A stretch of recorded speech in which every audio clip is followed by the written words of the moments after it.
পুরুষ মানুষকে যে জীবনে কত কিছু ব্যালেন্স করে চলতে হয়, একটা ডার্ক থ্রিলার মুডে সবাই আছে বা অ্যাকশন ড্রিভেন পৃথিবীতে এখন প্রচুর ননসেন্স ঘটনা ঘটতেছে। তো আমার মনে হয় যে এই লুক অ্যান্ড ফিলটাও একটা ইন্টারেস্টিং ব্যাপার।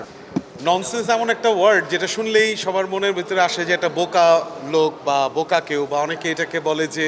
মানুষকে আমরা যখন কোনো একটা কাজের উপর বিরক্ত হই তখন আমরা বলি যে হোয়াট ননসেন্স। তো ননসেন্সের কন্টেন্টটা এখন বাংলাদেশের ওটিটির জন্য যেই কন্টেন্টগুলো আমরা দেখতেছি, একটা ডার্ক থ্রিলার মুডে সবাই আছে বা অ্যাকশন ড্রিভেন, আমরা আমাদের এবার ঈদেও দেখেছি, সেটা থেকে ভিন্ন স্বাদের একটা কন্টেন্ট, যেটার মধ্যে একটা সাধারণ পরিবার আছে, একটা সাধারণ পুরুষ মানুষের জীবন আছে, এবং সেই পুরুষ মানুষকে যে জীবনে কত কিছু ব্যালেন্স করে চলতে হয়,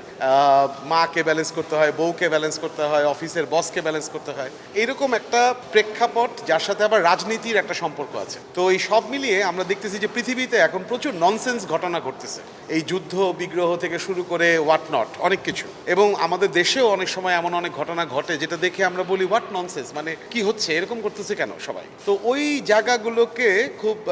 সুন্দরভাবে একটা কন্টেন্টে ধরার চেষ্টা করা হয়েছে, যেটা আমি বলবো যে হাসি ঠাট্টা মজার একটা গল্প, যেটার মধ্যে সাধারণ মানুষের জীবন আছে। সেই জায়গা থেকে ননসেন্সের কন্টেন্টটা আমার মনে হয় দর্শকরা টেলিভিশনে অন্যান্য যেই ওটিটিতে যেই কন্টেন্টগুলো দেখেন, একটু ডার্ক, একটু সিরিয়াস, তার থেকে একটু ভিন্ন। ফানি কন্টেন্ট টাইপের কিনা? হ্যাঁ, ফানি এবং তার সাথে আবার থ্রিলার, এই দুটোর একটা মিক্সচার এটার মধ্যে পাওয়া যাবে, যে ফান আছে তার মধ্যে আবার একটু থ্রিলারও আছে। আমি বলবো যেটা যে ননসেন্সের সবচাইতে বড় পাওয়া যেটা, সেটা হচ্ছে যে বর্তমানে আমাদের ইন্ডাস্ট্রিতে ওটিটিতে যারা সত্যিকারের অর্থে খুব শক্তিশালী অভিনেতা, আমি বলবো দিনার ভাই, সাচ্চু ভাই, মমো, আয়েশা, নাজিফা বাসার, সুমন, মিলি বাসার, ওনারা প্রত্যেকে তার জায়গা থেকে সর্বোচ্চ দিয়েছেন, এবং রাকেশ দা সেই জায়গাটাকে, রাকেশ বসু পরিচালক হিসেবে ধরার চেষ্টা করেছেন। এরা প্রত্যেকে শক্তিমান অভিনেতা, এবং সেই শক্তিমান অভিনেতার সঙ্গে আমার কে একটা ক্যারেক্টারে,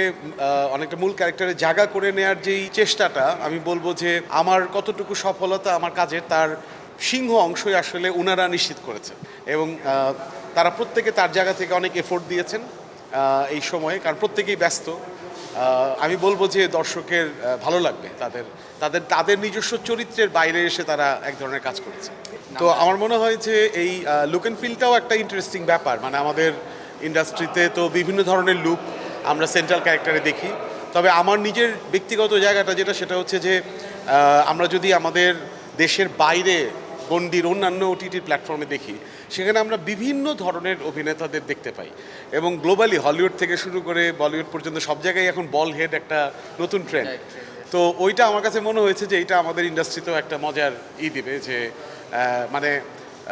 একদম bald head character could be interesting character. তো এবং যেহেতু গল্পের ক্যারেক্টারটা ইন্টারেস্টিং, তার সাথে আমার মনে হয় এই লুকটা খুব গেছে,